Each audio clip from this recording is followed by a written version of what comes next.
நம்ம பார்க்க போறது ஒரு முக்கியமான விஷயம். அது என்னன்னா அவங்க எல்லாருக்கும் குட் டச் பேட் டச் சொல்லி கொடுத்துருப்பாங்க. ஆனா நாங்க உங்களுக்கு இன்னைக்கு சொல்றது நோ டச். அப்படின்னா என்னக்கா? அது என்னன்னா யாராச்சும் உங்களை பர்மிஷன் இல்லாம டச் பண்ணா டோன்ட் டச்னு கத்தணும்.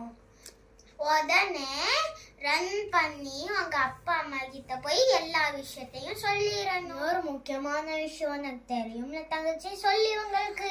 ஓகே, யாராச்சும் உங்களை டிஸ்டர்ப் பண்ணி டச் பண்ணா 1098க்கு கால் பண்ணி கம்ப்ளைண்ட் பண்ணுங்க. இது சைல்ட் ஹெல்ப்லைன் நம்பர். மறக்காம 1098க்கு கால் பண்ணுங்க.